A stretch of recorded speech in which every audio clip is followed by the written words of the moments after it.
Hello everyone, I Kuldeep Sharma welcome you all to today's session on Daily News Analysis where we are going to look at the important news from the Hindu newspaper as well as Indian Express. तो student आज है 15th of April and दोनों Hindu newspaper और Indian Express की जो important news headlines हैं उनको हम गो थ्रू करेंगे and as is been the case हम जो भी सबसे इंपॉर्टेंट आपके न्यूज़ आइटम्स होते हैं हम उनके पीछे का कंसेप्ट समझते हैं बिकॉज आपके लिए न्यूज़ रिपोर्टिंग इंपॉर्टेंट नहीं होती है बट उस न्यूज़ रिपोर्टिंग के अंदर में कंसेप्ट क्या उसमें इश्यू क्या है वो इंपॉर्टेंट रहता है। फॉर एग्जांपल कि यहां पे जो आप हिंदू या इंडियन एक्सप्रेस कोई भी न्यूज़पेपर पढ़िए फ्रंट पेज पे जो सबसे इंपॉर्टेंट न्यूज़ आई है वो ये है कि मेहुल चौकसी जो एक फ्यूजिटिव है फ्रॉम इंडिया उसको बेल्जियम के अंदर में अरेस्ट किया गया है and the Indian government has already has asked for extradition of that person to India. तो यहां पे हम एक्सट्रेडिशन क्या होता है इसको समझेंगे, क्या मेहुल चौकसी को यहां पे एक्सट्रेडिट किया जा सकता है या नहीं किया जा सकता है उसको भी समझेंगे। But before I go into what extradition exactly is let just go through the case also. तो यहां पे ये जो पर्टिकुलर पर्सन है मेहुल चौकसी एंड इनके खुद के भतीजे, आई थिंक भतीजे या भांजे हैं, मामा भांजे या चाचा भतीजा, जिन्होंने यहां पे एक फ्रॉड कमिट किया था with Punjab national bank.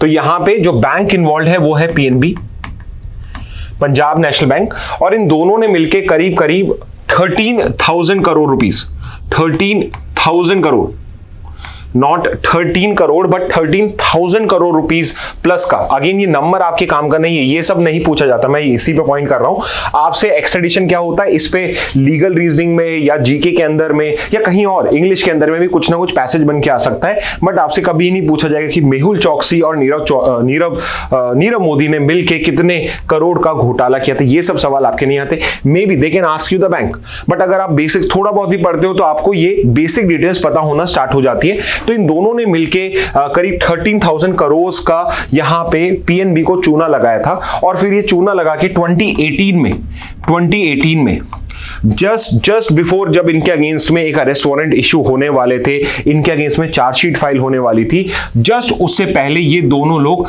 India से छोड़ के भाग गए। और इंडिया में अगर आपके अगेंस्ट में कोई केस चल रहा है, इंडिया में अगर आपके अगेंस्ट में कोई केस चल रहा है, यानी the law is looking for you, the courts are looking for you, और अगर आप इंडिया छोड़ के भाग जाते हो तो आपको फ्यूजिटिव डिक्लेयर किया जा सकता है। अदर वर्ड्स में फ्यूजिटिव को कैसे डिफाइन करोगे? So it can be called as a person running away from law, a person running away from law, a person running away from law. फिर बाद में कुछ साल बाद 2021 में हमें इंफॉर्मेशन मिलती है कि ये जो मेहुल चौकसी है, मेहुल चौकसी जो है ये एक कैरेबियन कंट्री है डोमिनिका, वहां पे मिलते हैं and the story goes like this कि यहां पे इंडिया ने एक पर्टिकुलर कोवर्ट ऑपरेशन करा and somehow they wanted to catch this person there only and चुपचाप उनको लेकर आने की कोशिश थी। हाउएवर इनको एंटीगुआ एक कंट्री है, एंटीगुआ एंड डोमिनिका, एंटीगुआ एक कंट्री है, इन्होंने उस कंट्री की सिटीजनशिप ले ली थी, यानी he is no longer an Indian citizen, he is a citizen of this particular country. अब यहां पे किसी और कंट्री का कोई सिटीजन है, उसने आपके कंट्री में भी क्राइम किया है, तो इसका मतलब ये नहीं है कि आप ऐसे उसको हेलीकॉप्टर में रख के या उसको एयरप्लेन में लाकर एक पर्टिकुलर कोवर्ट ऑपरेशन के थ्रू इंडिया में यहां पे ला सकते हैं। आपको प्रॉपर लीगल प्रोसीजर फॉलो करना पड़ेगा बिकॉज जब कोई पर्सन दूसरे पर्टिकुलर कंट्री का सिटीजन बन जाता है तो वो उस पर्टिकुलर कंट्री की रिस्पॉन्सिबिलिटी बन जाती है। तो यहां पे आप इस तरीके से नहीं कर सकते हो। फिर यहां पे एलिगेशंस आए कि मेहुल चौकसी को टॉर्चर किया गया था, उनको टेजर किया गया था, इस वजह से उनके कुछ डिसेबिलिटी हो गई, और यहां पे ही वाज मेनली आर्ग्यूइंग कि उनके ह्यूमन राइट का वायलेशन हुआ था, ह्यूमन राइट का वायलेशन हुआ था। अब इस पूरे एपिसोड में हो सकता है आप कहें कि यार ये इतनी अच्छी चीज इंडिया ने, चलो इस टाइप से भी इंडिया दूसरे कंट्रीज में जाकर कर सकता है, बट आई वुड से कि भाई आप अगर ऐसा कोई एक्टिविटी करते हो तो फिर इजराइल की तरह करो जहां पे आप 100% सक्सेसफुल होके आओ। आप इस तरीके से डिफीट होके या अपने पर्पस को बिना सॉल्व करे आप इंडिया के ऑफिशियल्स का, इंडिया के इंटेलिजेंस सिस्टम का मजाक उड़ा के मत आइए। अगर आप ऐसा कुछ कोवर्ट ऑपरेशन करते हो at least be successful in it, although unethical होगा बट एटलीस्ट आप उसमें सक्सेसफुल तो होइए। यहाँ पे आपने ये सब करा भी और फिर भी आप उसको ना लेकर नहीं आ पाए, तो उसमें फायदा ही क्या हुआ? Learn from Israel. इजराइल अगर ऐसा कुछ करता है तो वो पूरे टास्क को कंप्लीट करके ही आता है। फॉर एग्जांपल, ईरान के न्यूक्लियर साइट्स में, ईरान कंट्री के अंदर जो उनके न्यूक्लियर साइट्स थे, वहां पे इजराइल के ऑफिशियल्स गए, मोसाद जो उनकी सीक्रेट एजेंसी उसमें ऑफिशियल्स गए, वहां पे उन्होंने उसके कंप्यूटर्स में वायरसेस पुटअप करे सो दैट उनका जो न्यूक्लियर प्रोग्राम था, उसके जो सारी फाइल्स थी वो डिलीट हो गई, करप्ट हो गई, और जो ईरान का न्यूक्लियर प्रोग्राम था वो फिर से 20-25 साल वापस पीछे चला गया। 1-2 साल नहीं, 20 साल पीछे चला गया। तो अगर आपको कोई कोवर्ट ऑपरेशन करना है तो इस पर्टिकुलर प्रिसीजन के साथ करो कि वो सक्सेसफुल होके आए, ना कि इस तरह से जहां पे आपका कोई यहाँ पे कोई रिजल्ट भी ना निकले और फिर आपको यहाँ पे बाद में जाके उसके लिए आर्ग्यू भी करना पड़े कि भाई हम उसमें इन्वॉल्व नहीं थे। ओके, एनीवे, तो यहाँ पे ये होता है। और उसके बाद में he goes to Belgium. He goes to Belgium because although Antigone citizen है, but इनके leukaemia is other name for blood cancer। तो blood cancer इनको तो इलाज के लिए, अपने ट्रीटमेंट के लिए he goes to Belgium।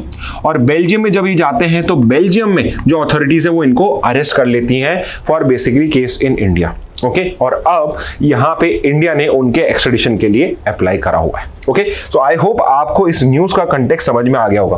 अब आपको ये न्यूज का कंटेक्स्ट अगर समझ में आ गया है, सो अब अंडरस्टैंड करते हैं कि यहां पे इश्यू कौन सा इन्वॉल्व है।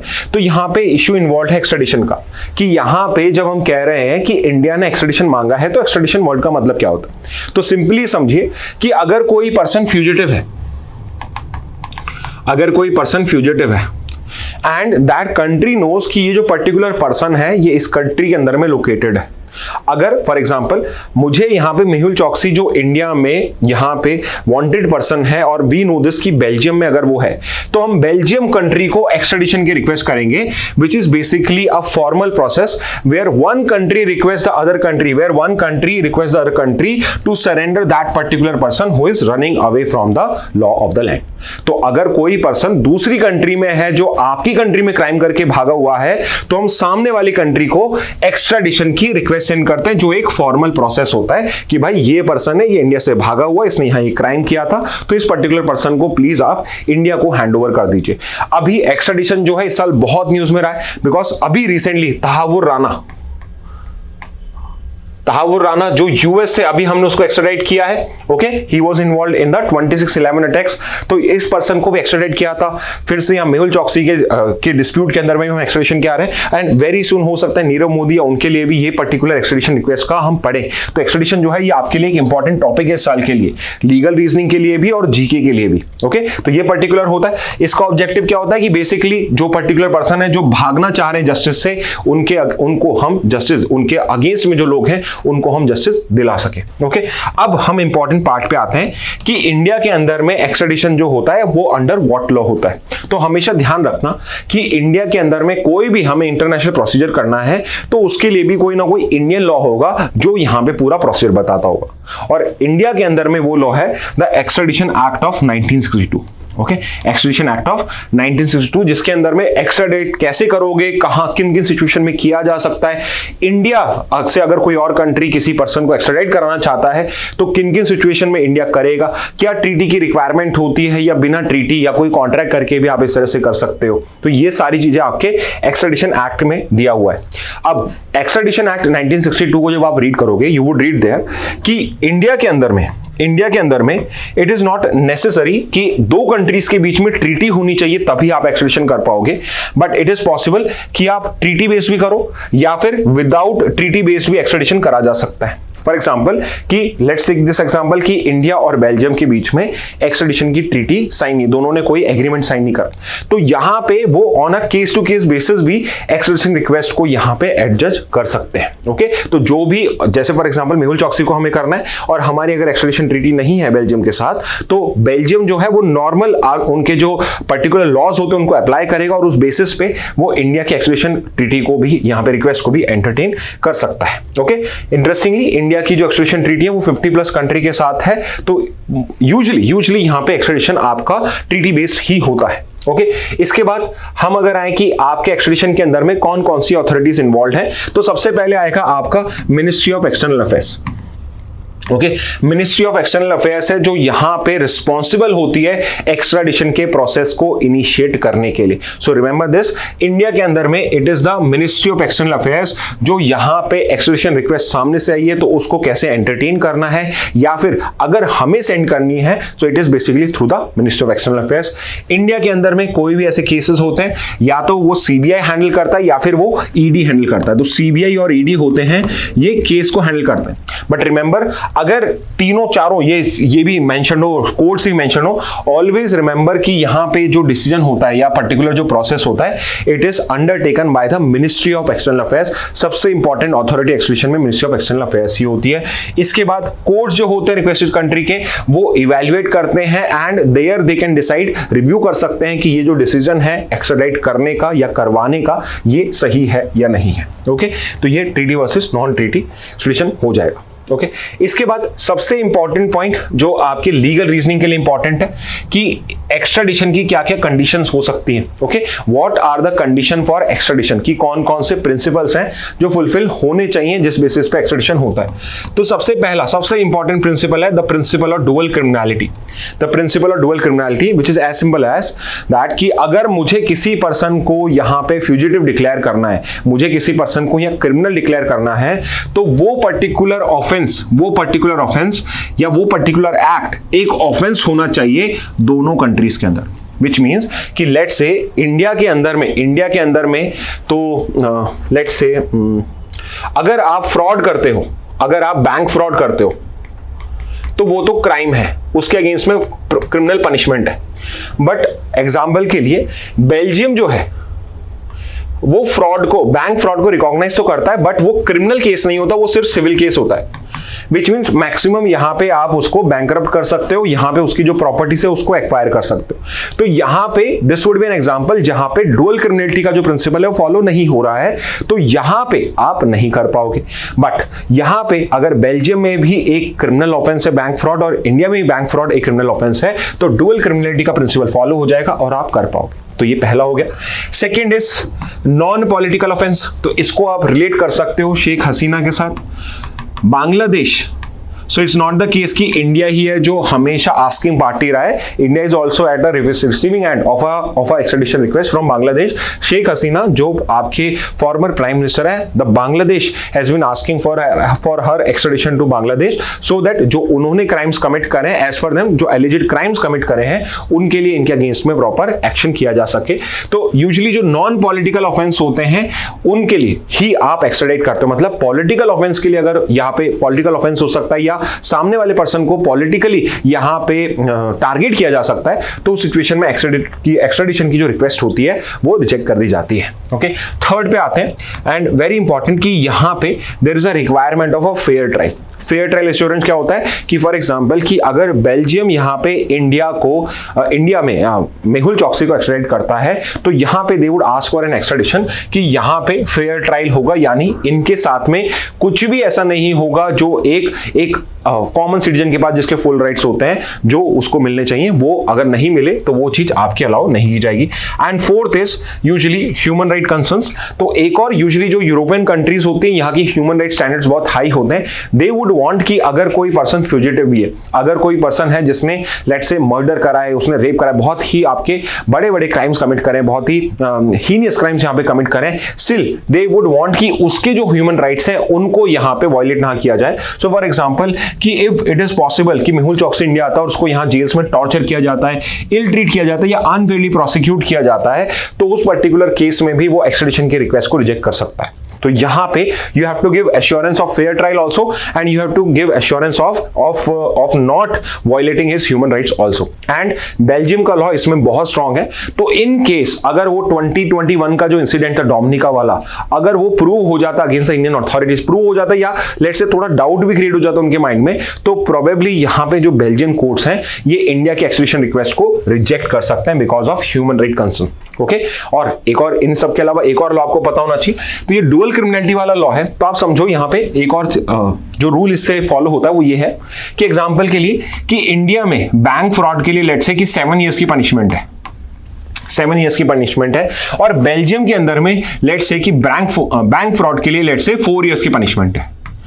तो यहाँ पे यूजुअली ये होता ही है कि बेल्जियम ये यहाँ पे मेक श्योर कर सकता है कि इन केस मेहुल चोकसी को एक्स्ट्राडिट किया जा सकता है तो जो मैक्सिमम पनिशमेंट होगी वो 4 ईयर्स ही होगी, 14 नहीं है, 4 ईयर्स ही होगी। आप 7 ईयर्स की पनिशमेंट नहीं दे सकते हो। तो यहाँ पे हमारे पास एक एग्जाम्पल भी है, अबू सलीम करके एक आपका ड्रेडेड गैंगस्टर रहा है, तो जो अंडरवर्ल्ड था आपका मुंबई में, he was one of the members of that particular group. He actually ran away to Portugal and then we extradited him from Portugal, but on one single condition कि Portugal के अंदर में आप डेथ पेनल्टी नहीं दे सकते हो, capital punishment is not allowed, capital punishment is not allowed. तो यहां पे जब उनको अबू सलीम को जब एक्स्ट्राडाइट किया गया टू इंडिया फ्रॉम पोर्चुगल, तो यहां पे we actually give it in return कि हम इस पर्सन को कैपिटल पनिशमेंट नहीं देंगे, और फिर इनके अगेंस्ट में केस चालू हुआ। और चाहे यहां पे टेररिज्म के केसेस हो, मर्डर के केसेस हो, हम अबू सलीम को कैपिटल पनिशमेंट का जो पर्टिकुलर ऑर्डर है वो नहीं दे सकते, बिकॉज पोर्चुगल के अंदर वहां नहीं होता है। तो डुअल क्रिमिनलिटी के बेसिस पे अगर हमने उसे एक्स्ट्राडाइट किया है तो मैक्सिमम पनिशमेंट हम वो ही दे सकते हैं जो पोर्चुगल लॉस के अंदर में भी अलाउड हो। ओके, तो इस टाइप की कंडीशन यूजुअली पुट अप की जाती हैं और इसी बेसिस पे आपका यहां पे एक्स्ट्रेडिशन का जो रिक्वेस्ट होता है वो एंटरटेन किया जा सकता है। ओके, तो इसी बेसिस पे अगर आप देखोगे कि इंडिया के मेहुल चोकसी के केस के अंदर में इंडिया बेल्जियम के केस में क्या क्या आपकी कॉम्प्लेक्सिटीज आ सकती हैं।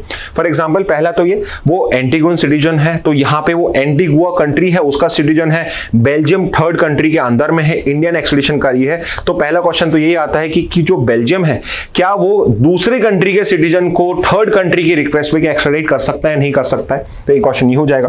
Second is human right claims. So we have already discuss this कि अगर यहां पे मेहुल चोकसी आर्ग्यू करता है, उसका लॉयर आर्ग्यू करता है कि इंडिया में फेयर ट्रायल नहीं होगा, पॉलिटिकली चार्ज एनवायरमेंट है, इंडियन गवर्नमेंट जो है शायद वो एक इसके लिए एक पर्टिकुलर लेसन क्रिएट करना चाहती हो बाकी सबके लिए, तो मे बी एक फेयर ट्रायल प्रॉपर्ली ना हो।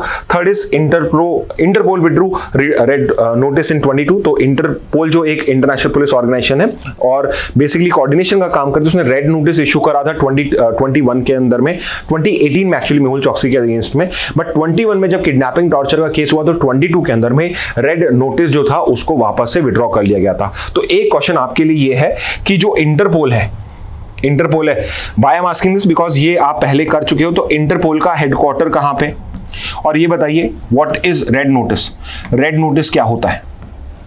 ओके, रेड नोटिस क्या होता है, try to find out red notice क्या होता है, उसके बारे में भी आप बता सकते हैं। I am sure CLAT prep student जिन्होंने जनवरी की जीके मंत्रा पढ़ी है they would be able to answer easily.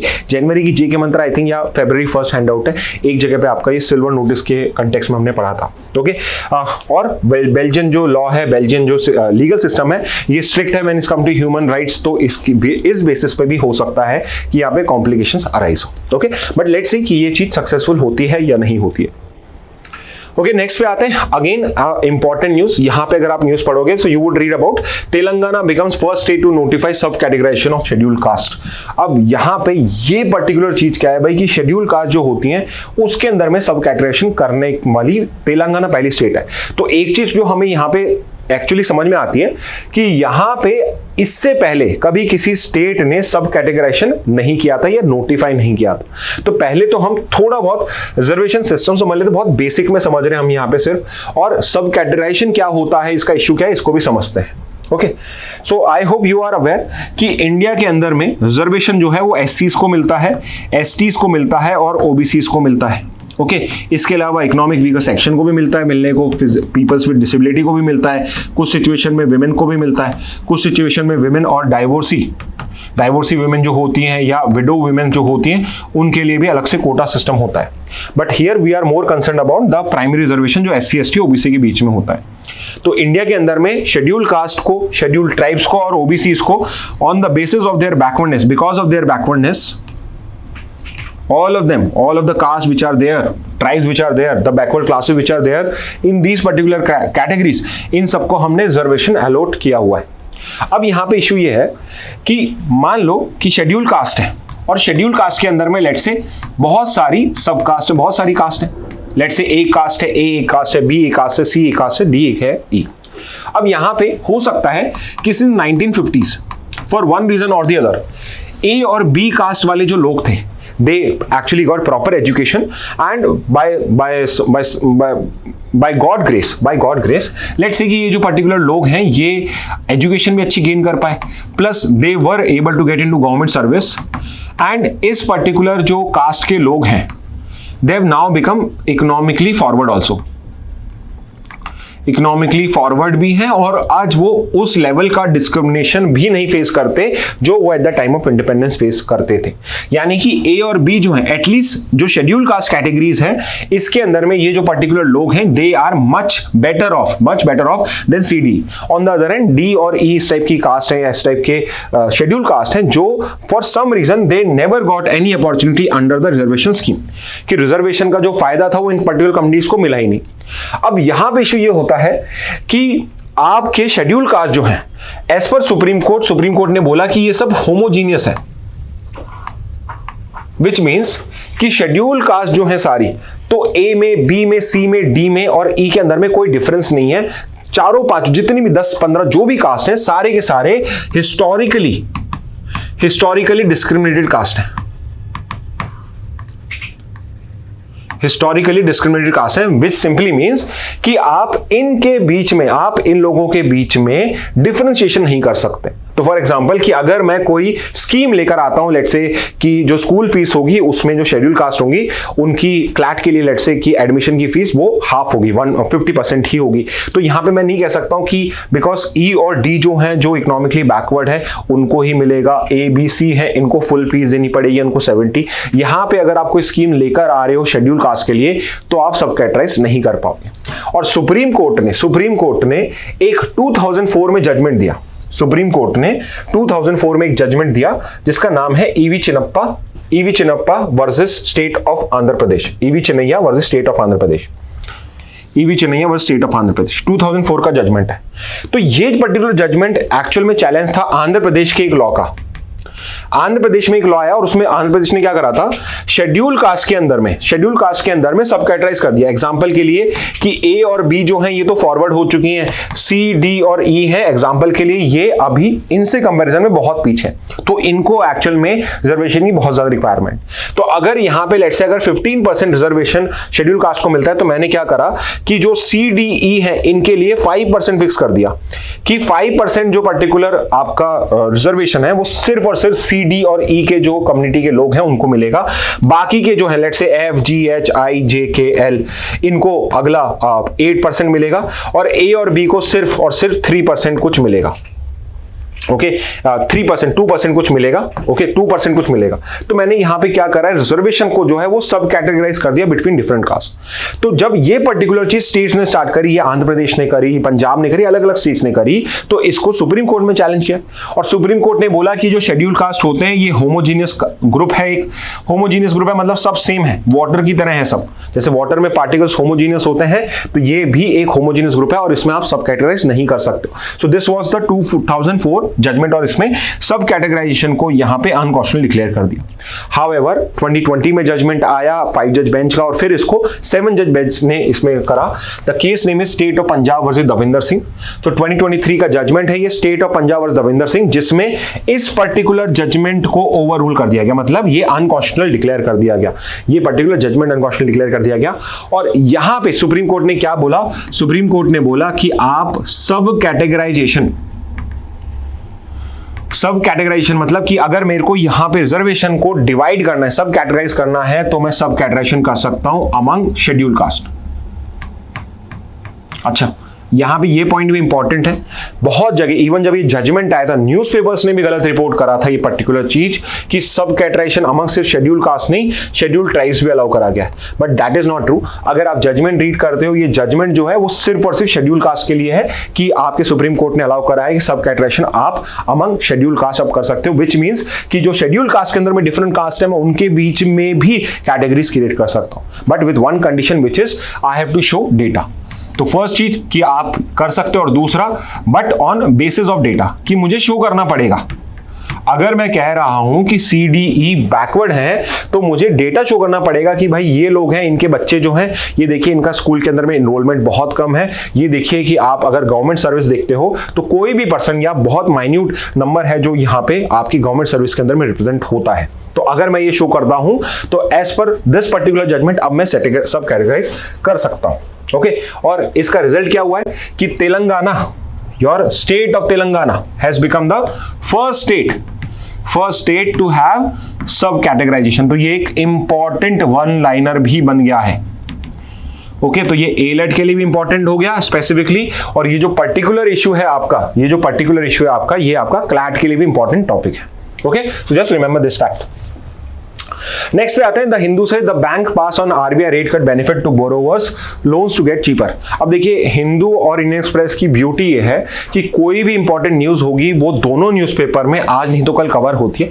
For example जो अभी तक मैंने दोनों न्यूज कवर करी है, यही मैं जो ये न्यूज भी कवर कर रहा हूं, चाहे मैं हिंदू न्यूज़पेपर का आर्टिकल आपके सामने दिखा रहा हूं, बट सेम की सेम न्यूज आपके इंडियन एक्सप्रेस में भी कवर हुई है। एंड आई वुड से कि आप कोई भी न्यूज़पेपर पढ़ते हो सब में आज नहीं तो कल ये इंपॉर्टेंट न्यूज कवर हो जाती है। ओके तो एनीवे यहां पे क्या न्यूज आया, यहां पे न्यूज ये आया है कि बैंक ने जो है, जितने भी बैंक्स हैं इंडिया के, वो आरबीआई ने जो रेट कट करा है उसको आगे बोरोवर्स को ट्रांसफर करेगा, जिस वजह से जो लोन्स हैं वो अब चीपर हो जाएंगे। तो यहां पे अगर हम इस न्यूज को समझें, I am sure most of you are already aware कि यहां पे हुआ क्या है। ओके सो यहां पे इफ यू रिमेंबर कुछ टाइम पहले आरबीआई जो रिजर्व बैंक ऑफ इंडिया, जो इंडिया की मॉनेटरी पॉलिसी को रेगुलेट करता है, and if I have to be specific it is the monetary policy committee, MPC, monetary policy committee, या 6 मेंबर बॉडी जो इंडिया की मॉनेटरी पॉलिसी को रेगुलेट करता है, उन्होंने आफ्टर 5 इयर्स यहां पे रेपो रेट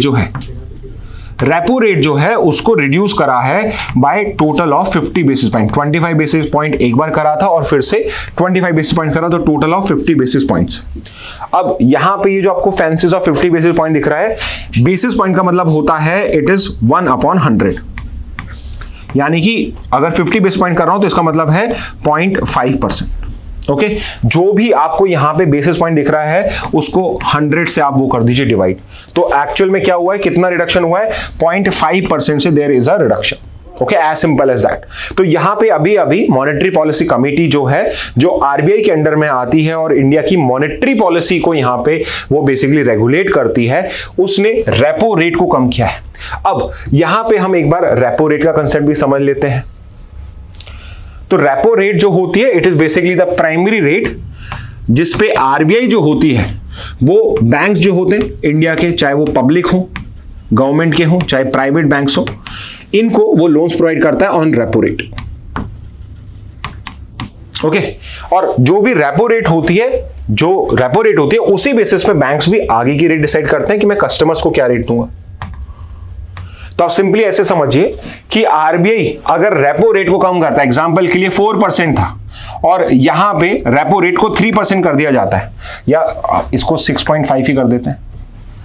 लेट्स से कि रेपो रेट 6.5% थी और अब उसको 6% कर दिया गया, तो बैंक्स भी इसी बेसिस पर अपनी डिसाइड कर रहे थे।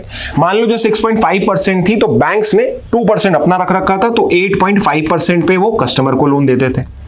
अब अगर बैंक ने या आरबीआई ने रेपो रेट कम करी है, 6% कर दी, तो ये भी 0.5 कम कर देंगे। 6.5 से 8.5 रखते थे तो ये अब 8% पे देना स्टार्ट कर देंगे कस्टमर्स को। तो यहां पे you can directly see here कि आरबीआई जो है कस्टमर के पास में कितने लोन्स हो रहे हैं, कस्टमर के पास में कितना मनी सप्लाई है, वो यहां पे एडजस्ट कर सकता है या यहां पे डिसाइड कर सकता है on the basis of changing the repo rate. Similarly अगर मैं यहां पे रेपो रेट को 7% कर देता तो बैंक भी इसको 9% कर देता, विच मींस कि जो लोन्स है वो महंगे हो जाते हैं, loans would have become expensive, loans expensive हो जाते हैं। यहां पे मैं कह सकता हूं कि लोन जो है वो चीपर हो गए।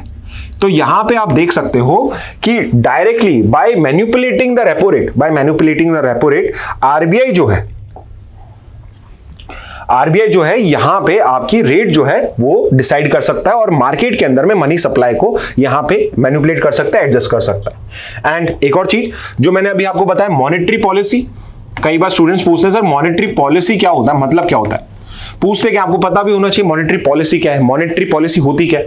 तो मॉनेटरी पॉलिसी का सिंपल मतलब यह है, it is basically a policy to adjust money supply in the market.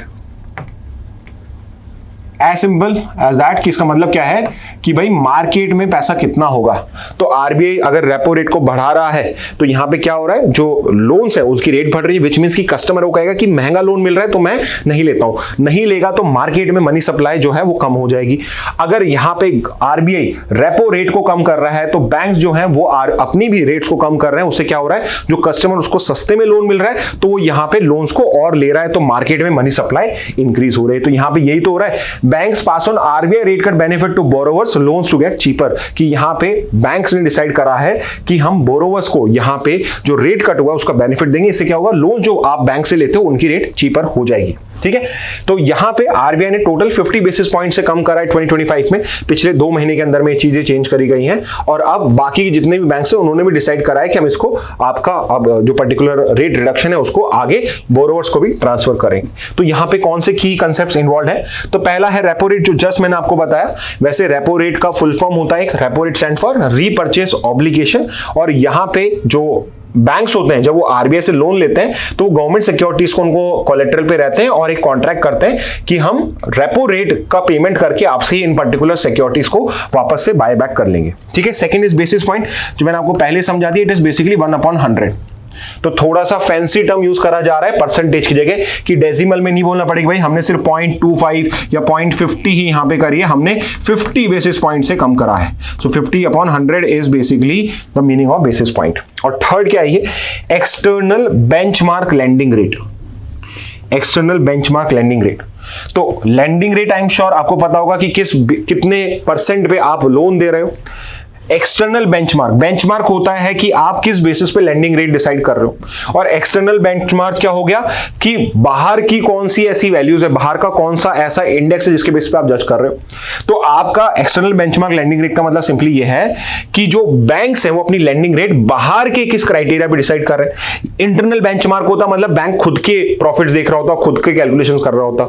External मतलब खुद का कुछ नहीं लेना देना, बैंक खुद का नहीं कैलकुलेट कर रहा है, बाहर का कोई बेंचमार्क है। फॉर एग्जांपल कि आरबीआई की रेपो रेट, आरबीआई की जो रेपो रेट है, it is an external benchmark lending rate, कि बेसिकली जो बैंक्स होते हैं वो आरबीआई की रेपो रेट को यूज करते हैं ABLR, external benchmark lending rate. I hope समझ में आया होगा।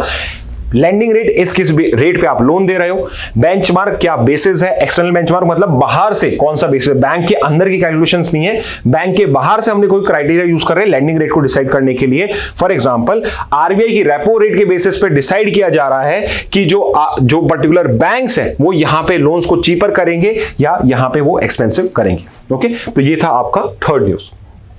आगे मूव करते हैं। Wealthy Indians are under reporting their incomes to avoid taxes. तो यहां पे एक आपके ऑथर हैं, आपके दिल्ली स्कूल ऑफ इकोनॉमिक्स के प्रोफेसर हैं, दिल्ली स्कूल ऑफ इकोनॉमिक्स के डायरेक्टर राम सिंह, उन्होंने एक पेपर पब्लिश करा था और उसमें उन्होंने कुछ पर्टिकुलर यहाँ पे फाइंडिंग्स फाउंड आउट करी हैं, विच is basically he has found कि जो वेल्दी इंडियंस हैं वो अपनी इनकम को यहाँ पे अंडर रिपोर्ट करते हैं। मतलब उनके पास वेल्थ तो बहुत ज्यादा है, बट जब इनकम टैक्स पे करने की आती है तो वो कहते हैं कि भाई हमारी इनकम तो बहुत कम है। यानी कि एक्चुअल में ऐसा नहीं है, यहाँ पे कुछ ना कुछ गड़बड़ हो रही है, मतलब कि यहाँ पे हम कहीं ना कहीं टैक्सेस को अवॉइड किया जा रहा है। तो इस पर्टिकुलर बेसिस पे ये पर्टिकुलर आर्टिकल था। आई फेल्ट लाइक ये बहुत ही अच्छा एक आर्टिकल है when it's come to economic based passage for English और रीजनिंग। तो आई थॉट इसको कवर करते हैं, इसको समझते हैं। ओके, तो यहाँ पे जो वेल्दियर हाउसहोल्ड्स हैं कि इनके पास में वेल्थ तो बहुत है, मतलब देखते हो तो आपको उनके पास में बड़े बड़े बंगले दिखेंगे, आपको उनके पास में कार्स दिखेंगी, फार्म हाउस भी होगा उनके पास में, एक्सेट्रा, अलग अलग टाइप की उनके एसेट्स दिखेंगे। बट अगर आप उनसे उनकी इनकम पूछोगे तो यू वुड बी लाइक यार इनसे ज्यादा इनकम तो मेरी है। ओके, तो ये चीज ऐसा हो कैसे पाता है, उसको लेकर इन्होंने कुछ इंफॉर्मेशन हमें प्रोवाइड करी है। फॉर एग्जांपल की स्टैटिस्टिक्स ने बताया कि अगर 1% इंक्रीज इन वेल्थ होता है तो it is associated with more than 0.6% decrease in the income wealth ratio. तो सिंपली क्या कह रहा है कि रेदर देन अगर मेरी वेल्थ इंक्रीज हो रही है और मैं कहीं पे जॉब करता हूं तो ऑब्वियसली मेरी वेल्थ इनकम से क्रिएट होनी चाहिए। बट यहां पे क्या देखा गया कि अगर कोई भी वेल्दी पर्सन अपनी वेल्थ को इंक्रीज करता है, भाई 100 करोड़ से 200 करोड़ हो गई, तो यहां पे पे उसकी जो इनकम है ये 0.6% से डिक्रीज होती है, मतलब इंक्रीज तो होती है बट इनकम का कंपैरिजन अगर मैं वेल्थ से करूं तो वो 0.6% से डिक्रीज होता मिलता है। मतलब मेरी वेल्थ इंक्रीज हो रही है बट उस प्रपोर्शन से मेरी इनकम इंक्रीज नहीं हो रही है। तो यहां पे कहीं ना कहीं ही इज पॉइंटिंग आउट कि प्रोबेबली यहां पे इनकम को कंसील किया जा रहा है just so avoid taxes. Okay, for example richest households की बात करी जाए कि अगर 2021 की फोर्ब्स रिचेस्ट इंडियंस की लिस्ट देखी जाती है तो उसमें जो इनकम है वो 1/12 ऑफ देयर टोटल वेल्थ, कि भाई जो भी उनकी वेल्थ है, फॉर एग्जांपल अगर उनकी 12 करोड़ वेल्थ है तो उनकी इनकम दिख रही है सिर्फ 1 करोड़ रुपीस। तो इतनी वेल्थ कहां से आ रही है कि भाई कोई पुश्तैनी खजाना छोड़ के गया है क्या जो उनका अपने आप हर साल निकलता आता रहता है। ओके, तो यहां पे इनका स्टैटिस्टिक्स क्या दिखा है कि अगर वेल्थ 1% इंक्रीज होती है, इनकम और जो वेल्थ का रेशियो है वो 0.6% डिक्रीज हो रहा है, यानी कि इनकम बढ़ नहीं रही, वेल्थ बहुत ज्यादा बढ़ रही है। दूसरा, अगर रिचेस्ट इंडियंस की देखते हैं तो यहां पे उनकी जो इनकम है वो सिर्फ 1/12 ही रिपोर्ट करी जाती है of their wealth, which shows कि कुछ ना कुछ गड़बड़ है यहां। अब यहां पे ये कैसे हम देख सकते हैं, फॉर एग्जांपल कि इस टाइप के जब केसेस देखने को मिलते हैं तो यहां पे कुछ सस्पिशियस एसेट्स दिखते हैं कि फॉर एग्जांपल कि यहां पे जो पर्संस की वेल्थ ज्यादा है, इनकम कम है, यू वुड सी देयर कि उनकी फार्म लैंड्स की, कमर्शियल प्रॉपर्टी की यहां पे उनको ओनरशिप मिलेगी। ओके, यहां पे ओनरशिप मिलेगी। लेकिन ऑन द अदर हैंड अगर उनके पास इक्विटी शेयर्स की ओनरशिप दिखती तो आप देखते कि इनकी इनकम भी बढ़ रही है और वेल्थ भी प्रेडिक्टिवली बढ़ रही है। व्हाई? बिकॉज इक्विटी शेयर्स में अगर आप इक्विटी शेयर्स बाय करते हो सब कुछ आपका एक नंबर की इनकम में हो रहा है या सब कुछ आपका व्हाइट मनी में हो रहा है। But on when it's come to land, real estate की जब बात होती है यहां पे a lot of black money is involve. Price जो होती है, जो एक्चुअल प्राइस होती है, एक्चुअल मार्केट वैल्यू होती है, उसको आप हिट कर पाते हो। एंड आई एम श्योर आप सबको समझ में आ रहा होगा मैं क्या बात कह रहा हूं यहां पे कि एक्चुअल में होता क्या है। ओके, तो शेयर्स के अंदर में, शेयर मार्केट की जब बात होती है तो वहां पे तो आप कुछ भी छुपा नहीं पाते हो, तो आपकी इनकम और वेल्थ जो होती है वो आपकी कंज्यूमरेट रहती है। बट अगर यहां पे कोई भी प्रॉपर्टी इन्वॉल्व होती है तो आप देखोगे कि यहां पे वेल्थ में और इनकम में बहुत ज्यादा आपको गैप देखने को मिलेगा। और यहां पे जो ये टैक्स लूप होल होता है उसको यूज करने के लिए पर्टिकुलर चीज करी जाती है। फॉर एग्जाम्पल कि अगर मेरे पास कोई फार्म लैंड है और मैं उस पर एग्रीकल्चर करता हूं और मेरे पास लेट्स से कोई मेरे बिजनेस है, वहां से भी इनकम आती है, तो मैं यहां पे बिकॉज मेरी एग्रीकल्चर इनकम जो है, मेरी जो एग्रीकल्चर इनकम जो होती है वो नॉन टैक्सेबल होती है। यस, इंडिया में एग्रीकल्चर इनकम पे टैक्स नहीं लगता है, तो मैं मेरी एग्रीकल्चर इनकम तो हाई दिखाता हूं और मेरी बिजनेस इनकम को कम दिखाता हूं बिकॉज मैं यहां पे इनकम को डाइवर्ट कर देता हूं और I do it basically to avoid tax. और यहां पे ये वेल्दी इंडिविजुअल्स भी क्या करते हैं, अपनी कमर्शियल इनकम को तो कम दिखाते हैं और उसको एग्रीकल्चर इनकम दिखा के अपनी इनकम को डाइवर्जन शो कर देते हैं। अब यहां पे अगर लोकसभा एमपीज की भी बात करी जाए तो यहां पे ये ऑब्जर्व करा है कि वो वाले आपके लोकसभा के जो पर्टिकुलर कैंडिडेट्स इलेक्शन में जो फाइट कर रहे हैं, इट हैज बीन फाउंड कि जिनको लगता है कि उनके विनिंग चांसेस ज्यादा हैं, there is a very high chances कि वो less likely to under report है। ठीक है, तो अगर आपको लगता है कि विनिंग चांसेस और आपकी बाद में स्क्रूटनी हो सकती है, दे आर द वन जो अंडर रिपोर्ट नहीं करेंगे बिकॉज बाद में स्क्रूटनी हो सकती है, बाद में अपोजिशन पार्टीज हो सकते हैं आपको टारगेट करें, but at the same time जो बाकी के लोग हैं वो उसको अंडर रिप्रेजेंट करते हैं। तो यहां पे हमें क्या समझ में आता है, यहां पे उन्होंने क्या सिग्नल दिया है कि अगर यहां पे मीडिया पब्लिक स्क्रूटनी होती है तो ऑनेस्ट डिस्क्लोजर्स बढ़ जाते हैं, but at the same time अगर स्क्रूटनी ना हो, जैसे इसको आप जजेस वाले केस से रिलेट कर सकते हो कि जजेस की जो आपकी वेल्थ होती है उसको क्रॉस चेक नहीं किया जाता इतना ओपनली, तो इस वजह से वहां पे अंडर रिपोर्टिंग वो सब पॉसिबल होती है। बट अगर उनकी स्क्रूटनी होना स्टार्ट हो जाए, अगर वो सब कुछ वेबसाइट पे पुट अप करने लगे, उसकी प्रॉपर रिपोर्टिंग करनी स्टार्ट हो जाए, तो वो भी कोई भी अंडर रिपोर्ट नहीं कर पाएगा। ओके, और इससे लार्जर कंसर्न क्या निकलता है कि इससे ये लग रहा है कि एक रिग्रेसिव टैक्स स्ट्रक्चर बन रहा है, मतलब कि रेदर देन कि प्रोपोर्शनेट टैक्स हो कि जितनी आपकी इनकम है उतना आप टैक्स हो, जितने आप वेल्दी होते जा रहे हो उतनी आपकी टैक्स हो, रेदर देन जिनकी इनकम कम है वो तो ज्यादा टैक्स पे कर रहे हैं और जिनकी इनकम ज्यादा है वो अपनी इनकम को डाइवर्ट करके यहां पे कम टैक्स पे कर रहे हैं। तो इससे क्या हो रहा है कि आपके इंडिया के अंदर में इनकम इनइक्वालिटी जो है वो इंक्रीज हो रही है। ओके, तो ये एक बहुत अच्छा आर्टिकल था। आई फील लाइक कि इस टाइप के आर्टिकल्स आपको दिखें तो प्लीज रीड करा करें बिकॉज ये इकोनॉमिक्स का या इंग्लिश और रीजनिंग के लिए आपके लिए अच्छे आर्टिकल्स बन जाते हैं। नेक्स्ट रहता है amid GPS spoofing claims IAF says Myanmar missions were achieved as planned.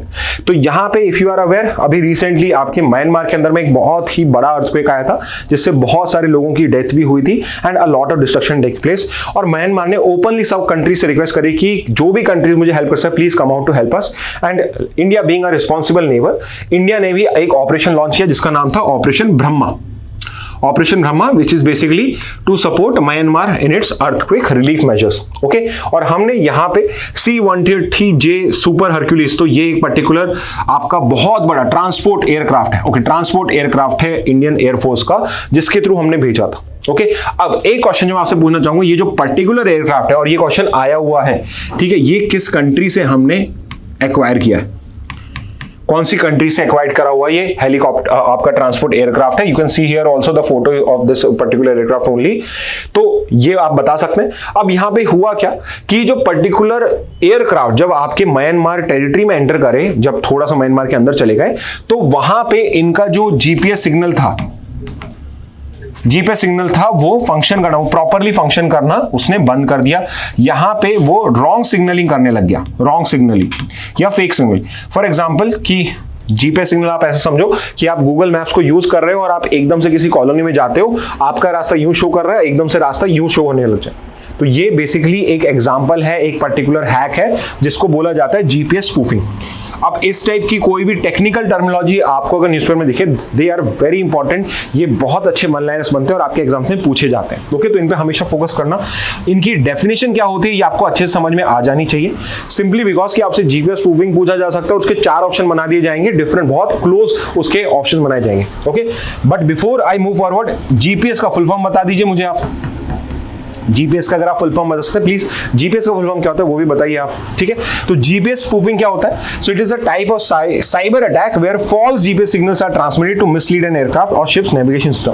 So basically कि यहाँ पे शिप्स को टारगेट करने के लिए, एयरक्राफ्ट को टारगेट करने के लिए आप ये पर्टिकुलर जीपीएस स्पूफिंग एक साइबर अटैक यूज करते हो, सो दैट जो पर्टिकुलर एयरक्राफ्ट के जीपीएस के सिग्नल्स होते हैं उनको आप मिसडायरेक्ट करते हो। सो मे बी लेट्स से कि कोई यहाँ पे कैजुअलिटी हो जाए या यहाँ पे कोई डिस्टर्बेंस हो जाए। ओके, तो यहाँ पे फॉल्स सिग्नल्स मिले थे, बट एयरफोर्स ने बोला कि हमारे जो ऑफिसर्स हैं, हमारे जो ये पायलट्स होते हैं, they are properly trained to know basically handle this kind of situation, कि अगर यहाँ पे जीपीएस आपका जैम हो जाता है तो सिचुएशन में आपको कैसे एयरक्राफ्ट को मैन्यूवर करना होता है। But this was something which was very alarming कि यहाँ पे जीपीएस स्पूफिंग करी जा रही थी। ओके, अपार्ट फ्रॉम इट एक चीज जो मैं आपसे कवर करना चाहूंगा कि क्योंकि यहाँ पे जीपीएस आया है, तो जीपीएस जो है कि ग्लोबल पोजिशनिंग सिस्टम है ऑफ अ पर्टिकुलर कंट्री, और वर्ल्ड के अंदर में ऐसे ग्लोबल पोजिशनिंग सिस्टम जैसे आपका जो गूगल मैप है वो जीपीएस पे रन करता है। मेजॉरिटी जो नेविगेशन सिस्टम्स हैं वो जीपीएस पे रन करता है। तो वर्ल्ड के अंदर में कंट्रीज ने, अलग अलग कंट्रीज ने अलग अलग अपने ग्लोबल पोजिशनिंग सिस्टम या ग्लोबल नेविगेशन सिस्टम्स बनाए हुए हैं। जैसे एक जीपीएस है, एक है ग्लोनास। अब आपका काम यह है इन सबके कंट्रीज आपको बताने हैं। एक है इसमें बाइडू, ये किस कंट्री का है, और एक और लिख लीजिए वो हो जाएगा आपका गैलीलियो। तो 4 मैंने आपको ग्लोबल पोजिशनिंग सिस्टम या ग्लोबल नेविगेशन सिस्टम बता दिए हैं। ग्लोबल पोजिशनिंग सिस्टम इनको इसलिए बोल दिया जाता है बिकॉज सबसे पहले जीपीएस ही आया था। तो आप बताइए जीपीएस किस कंट्री का है, ग्लोनास जो एक फुल फॉर्म भी है ये किस कंट्री का है, बाइडू किस कंट्री का, और गैलीलियो जो है ये किस कंट्री का आपका नेविगेशन सिस्टम है। चलो एक और क्वेश्चन मैं पूछ लेता हूं which I am sure all of you would be able to answer. India का जो है वो ग्लोबल पोजिशनिंग सिस्टम नहीं है, उसका एक रीजनल सिस्टम है। So what is the new name of India's regional system, जो है उसका न्यू नेम क्या है? पुराना नाम था IRNSS। What is the new name? इसको नया नाम दे दिया गया है। अभी हमने एक 100 जो लॉन्च करा है, सैटेलाइट लॉन्च करा था, उसमें सैटेलाइट भी हमने सेंड करी इसके ऊपर पे। तो IRNSS का नया नाम क्या है आप ये भी चैट बॉक्स में बता सकते हैं। तो आज बहुत अच्छे क्वेश्चन हो गए आपके लिए। ओके, नेक्स्ट पे आते हैं। Surge in gold loans, NPS will proposed RBI norms be able to mitigate risk.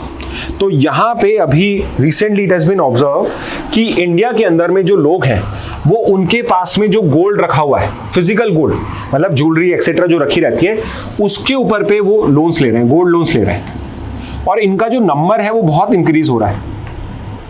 इनका नंबर बहुत इंक्रीज हो रहा है और इस वजह से एनपीए, अब एनपीए हम डिटेल में डिस्कस नहीं करेंगे, हम पहले कर चुके हैं और बहुत लंबा टॉपिक हो जाएगा, बट ये होते हैं non performing assets. NPA banking से रिलेट करता है और नॉन परफॉर्मिंग एसेट सिंपली समझ लो कि ये बैंक के वो लोन्स है जो मेहुल चोकसी लेके भाग गया, वो चुकने वाले नहीं है। ठीक है, तो मेहुल चोकसी ने जो पैसा पीएनबी का लेके भाग गया वो एनपीए है, मतलब कि वो अब वापस नहीं आएगा, बैंक को लग गया कि अब ये पैसा नहीं आना है। तो एनपीए जो है बैंक के नॉन परफॉर्मिंग एसेट लोन जो है वो भी इंक्रीज हो रहे हैं। तो यहाँ पे आरबीआई ने नए नॉर्म्स प्रपोज करे हैं, तो क्वेश्चन ये है कि क्या वो मिटिगेट करेगा या नहीं करेगा। तो हम यहाँ पे लोन्स के आपके गोल्ड लोन्स क्यों बढ़ रहे हैं, एनपीएस क्यों बढ़ रहे हैं, ये भी पढ़ लेते हैं और उनको आरबीआई ने कौन से नॉर्म्स प्रपोज करे हैं वो इंपैक्ट करेंगे नहीं करेंगे इसको भी समझ लेते हैं। ओके, तो यहाँ पे पहली चीज जो बताई गई है वो ये है कि गोल्ड लोन जो है वो सर्ज हुए हैं, 27% तक आपके ये इंक्रीज इन गोल्ड लोन्स हुआ है और एनपीए जो है ये भी इंक्रीज हुए हैं। परसेंटेजेस प्लीज याद मत करना, मैं बार बार बता रहा हूँ, परसेंटेज याद मत करना, जस्ट अंडरस्टैंड कि गोल्ड लोन्स का नंबर भी इंक्रीज हुआ है और बैंक्स में एनपीए जो है वो भी इंक्रीज हो रहे हैं। अब गोल्ड लोन जो हो रहे हैं वो इतने पॉपुलर क्यों हो रहे हैं? It is basically getting popular because इससे जल्दी आपके जो फाइनेंशियल नीड्स होते हैं उनको फुलफिल किया जा रहा है। फॉर एग्जाम्पल आप बैंक में लोन लेने जाते हो और आप कुछ भी कोलेटरल रखते हो तो उसमें प्रोसीजर बहुत लंबा होता है। जैसे कि आपने 1 करोड़ का लोन लिया और आपको लगता है 50 लाख का लोन चाहिए, तो अब वो वहां पे आपसे प्रॉपर डॉक्यूमेंटेशंस कराएगा, आपसे कोलेटरल के लिए हो सकता है कि कोई पर्टिकुलर प्रॉपर्टी के कागज मंगाए, उसको क्रॉस चेक करेगा, पूरी इन्वेस्टिगेशन होगी, फिर आपके पास में यहाँ पे लोन अवेलेबल हो पाएगा। तो गोल्ड लोन में क्या होता है, बिकॉज गोल्ड वहीं पर अवेलेबल होता है, गोल्ड की वो वहीं पे वैल्यू निकालता है और फटाफट से आपको वहां पे गोल्ड लोन इश्यू हो जाता है। तो इस वजह से भी आपका यहाँ पे गोल्ड लोन पॉपुलर हो रहा है। बट द इशू इज कि यहाँ पे कुछ इरेगुलर प्रैक्टिसेस हो रही हैं। पहला तो ये है कि यहाँ पे वैल्यूएशन प्रॉपर नहीं हो रहा है। तो हो सकता है कि लोकल लेवल पे आप बैंक ब्रांच से ले रहे हो, आपने वहां के लोगों के साथ सांठगांठ कर लियो, जिस पर्टिकुलर पर्सन जो वैल्यूएशन कर रहा है उसके साथ आपने सांठगांठ कर लियो, इस वजह से इश्यू आ रहा है। एलटीवी रेशियो बहुत हाई है, लोन टू वैल्यू रेशियो, जो लोन मिल रहा है पूरी वैल्यू का वो बहुत हाई है। And gold auction during defaults, कि गोल्ड के ऑक्शंस हो रहे हैं तो बहुत बार क्या हो रहा है, अगर किसी ने डिफॉल्ट कर दिया तो गोल्ड को 1 साल जल्दी से ऑक्शन कर दिया जाता है। मान लो मैंने गोल्ड लोन लिया और मैं नहीं चुका पाया, तो मेरा जो पुश्तैनी गोल्ड है उसको बहुत जल्दी ऑक्शन किया जा रहा है। उस वजह से क्या हो रहा है कि मेरी जो उसकी इमोशनल वैल्यू, उसका कोई भी यहाँ पे उसकी कोई वैल्यू नहीं कर रहा है। तो यहाँ पे इश्यूज आपके होल्ड आ रहे हैं। इसलिए आरबीआई ने करा है कि आप प्रॉपर प्रोसेसेस करिए, प्रॉपर मॉनिटरिंग करिए, उसी के बाद में आप यहाँ पे गोल्ड लोन्स को इश्यू करिए, अदरवाइज गोल्ड लोन्स को ऐसे इश्यू मत करिए। तो एक तो ये चीज कहिए। अब एक और यहाँ पे एक इंपॉर्टेंट टर्म आ रही है, evergreening of loans. Mehul Choksi के केस में, नीरव मोदी केस में भी ये पर्टिकुलर चीज हो रही थी। इस वजह से वो जो पर्टिकुलर जो लोन्स थे वो 13,000 करोड़ तक पहुंच गए थे because of evergreening of loans. और यहाँ पे ये पर्टिकुलर प्रैक्टिस गोल्ड लोन्स में भी हो रही है। एवरग्रीनिंग क्या होता है? फॉर एग्जाम्पल मान लो मैंने 2024 में लोन लिया, गोल्ड लोन लिया, मैंने अपना गोल्ड दिया बैंक को और मैंने लेट्स से उसके ऊपर पे 20 लाख का लोन ले लिया कि 20 लाख वैल्यू निकली, 30 लाख वैल्यू निकली और 20 लाख का मुझे लोन मिल गया उस गोल्ड के ऊपर पे। अब वो जो पर्टिकुलर लोन है वो मैंने 1 साल के लिए लिया था। ओके, 10% इंटरेस्ट बनता था, तो मैं इसके ऊपर पे 20,000 रुपए का इंटरेस्ट भी चुका रहा था। अब 1 साल कंप्लीट हो गया।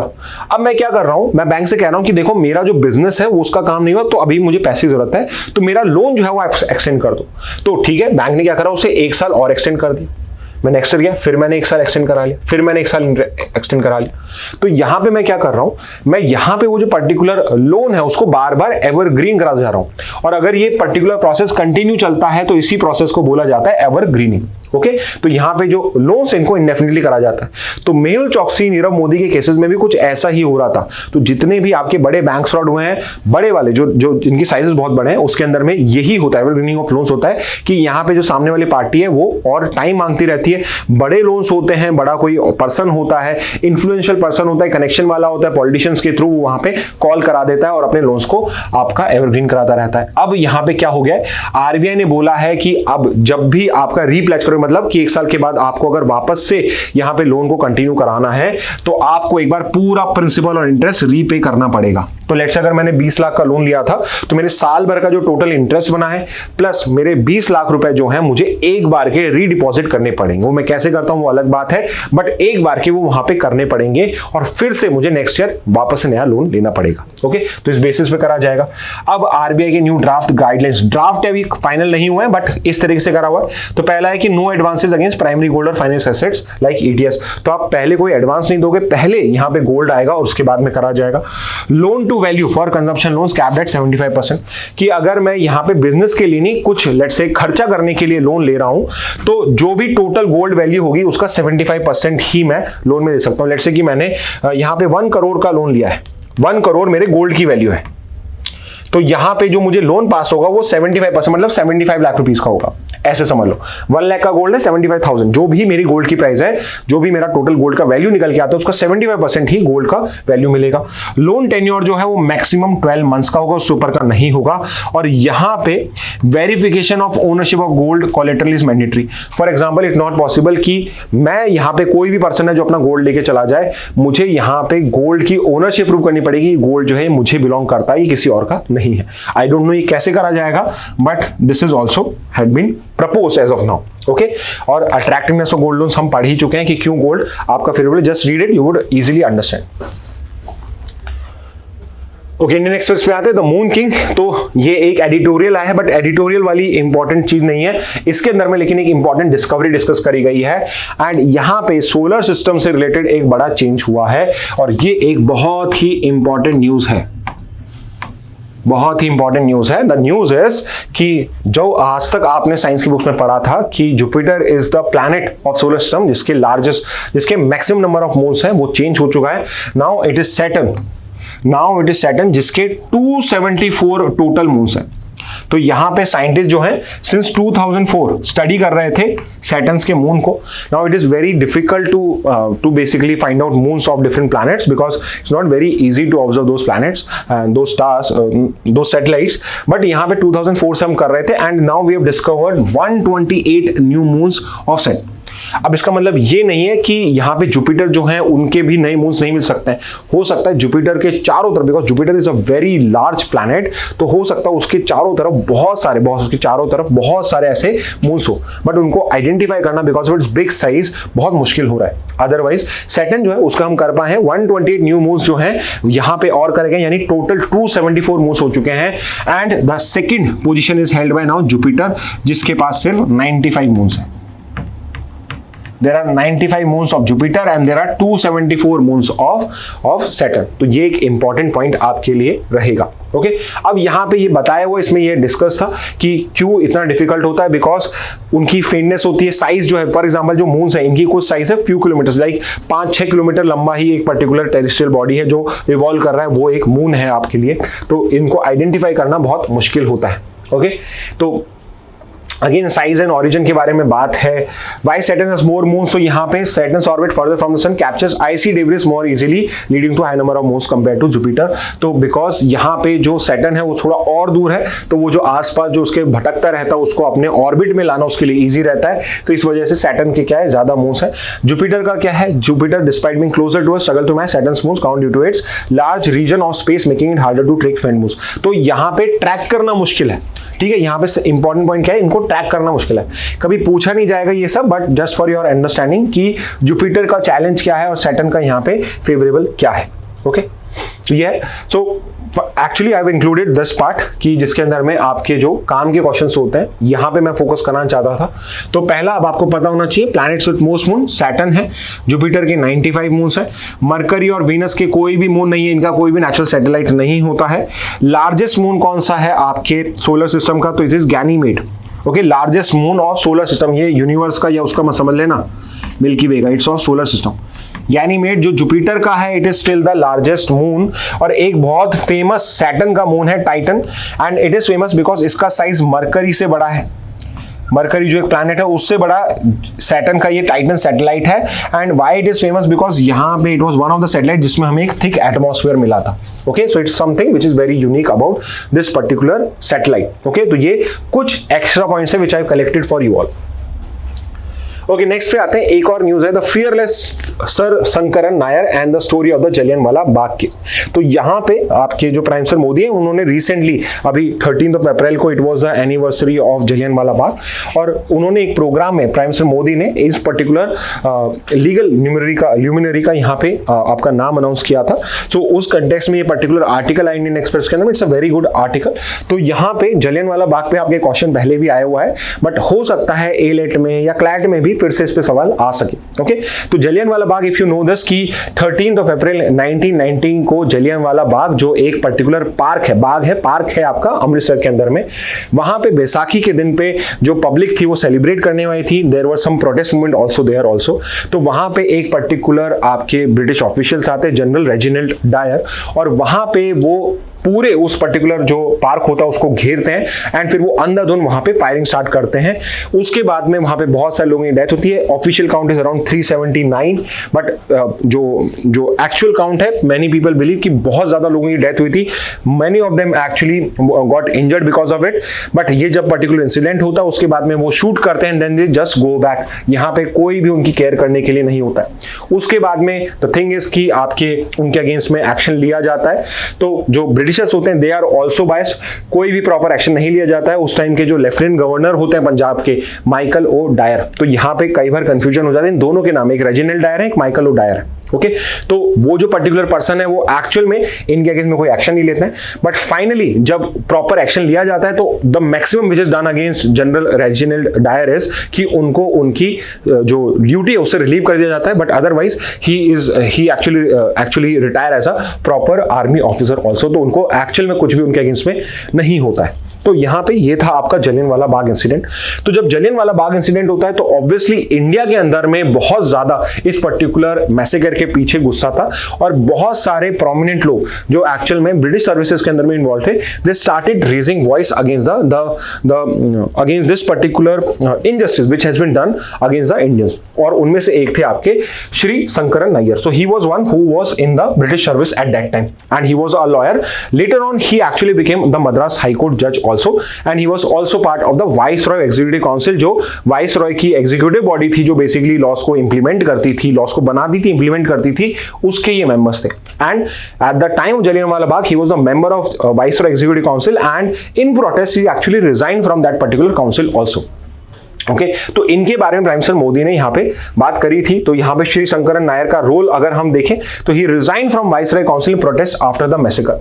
तो यहाँ पे कुछ उनके बारे में हम 2-3 इंपॉर्टेंट इंफॉर्मेशन पढ़ रहे हैं। For example, it is not known very much, but he was the youngest president of Indian National Congress, INC National Congress के जो प्रेसिडेंट्स बने थे at that time, he was the youngest ever president of Indian National Congress at the age of 40। 1897 में आपके ये president बने थे, youngest president. Moreover he was the judge of Madras High Court. 1908 के अंदर में he became a permanent judge of the Madras High Court also. And इन्होंने एक बहुत फेमस बुक करी थी गांधी एंड एनार्की। 1922 में इन्होंने ये बुक पब्लिश करी, Gandhi anarchy. 1922 was the time जब आपका नॉन कॉपरेशन मूवमेंट जो था वो आपका एंड हुआ था बिकॉज ऑफ चोरा चोरी। तो उन्होंने ये बुक लिखी गांधी एनार्की, एंड यहाँ पे he actually critic Mahatma Gandhi system of non violence की ये सब फालतू की चीजें, इनसे कुछ नहीं होने वाला है। ओके, और फिर यहाँ पे इनका जो मेन केस है, और अभी एक मूवी भी आ रही है अक्षय कुमार की केसरी 2 करके, वो इसी पर्टिकुलर इन्हीं पर्सन के ऊपर पे बेस्ड है। तो यहाँ पे जो ये पर्टिकुलर डेफेमेशन केस है ये क्या है, तो यहाँ पे जब ये पर्टिकुलर मैसेकर हुआ, he actually criticize the Punjab governor at that time, जो माइकल डायर थे उनको यहाँ पे उन्होंने क्रिटिसाइज करा कि actually did nothing to basically take action against him. तो यहाँ पे माइकल ओ डायर जो थे, इन्होंने केस फाइल करा, लॉ सूट फाइल करा डेफेमेशन का। अब डेफेमेशन आपके लिए लीगल रीजनिंग के लिए इंपॉर्टेंट है, प्लीज उसको पढ़ लेना अलग से, ठीक है। तो माइकल ओ डायर के अगेंस्ट में माइकल ओ डायर ने इनके अगेंस्ट में डेफेमेशन केस फाइल करा कि आप कैसे कह सकते हो कि मैंने अपनी ड्यूटी को प्रॉपर्ली नहीं निभाया। और as it was expected, but expected तो क्या था, बट नहीं था, बट हमें यहां से एक चीज प्रूव हो गई कि जो ब्रिटिशर्स हैं वो एक्चुअल में जस्टिस नहीं करेंगे।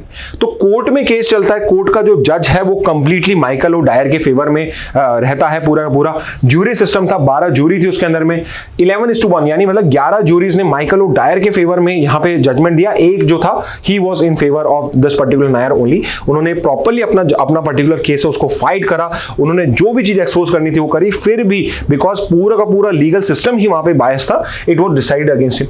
और यहाँ पे उनको 500 पाउंड का डैमेजेस देने के लिए बोला गया। He actually said no to paying it, कि बोला कि मैं नहीं पे करूंगा, सॉरी पे नहीं, यहाँ पे 500 पाउंड का इनके अगेंस्ट में जजमेंट आया।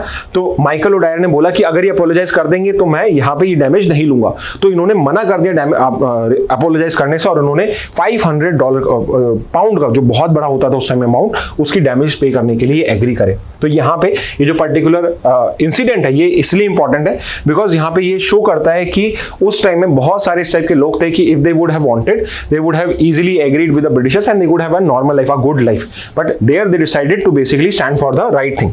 ओके, एंड उसका उन्हें थोड़ा बहुत प्राइस भी पे करना पड़ा, but finally he became a Indian nationalist hero also. तो यहाँ पे बहुत सारे लोग हैं जिनकी आई वुड से कि हमने उनको प्रॉपर कंट्रीब्यूशन नहीं दिया, एंड विद टाइम धीरे धीरे इन सबके में बारे में भी अपने को इन्फॉर्मेशन मिलती रहती है। ओके, तो ये एक और पर्सन है, ये फिर से न्यूज में आए हैं, तो इसलिए इसको भी करना आपके लिए इंपॉर्टेंट है। ओके, तो स्टूडेंट ये सारी इंपॉर्टेंट न्यूज़ थी आपकी हिंदू और इंडियन एक्सप्रेस की। आई मेक श्योर कि जो इंपॉर्टेंट न्यूज़ है आपके एग्जाम के लिए वो हम अच्छे से कवर कर लें। तो आई वुड से कि ये करीब करीब सारी अच्छी न्यूज़ आपकी कवर हो गई है। कोई रह गई होगी तो आज नहीं तो कल कभी ना कभी वापस आएगी, तो हम उसको फिर से कवर कर लेंगे। Okay, so with this message let's end today session. Thank you and have a very nice day.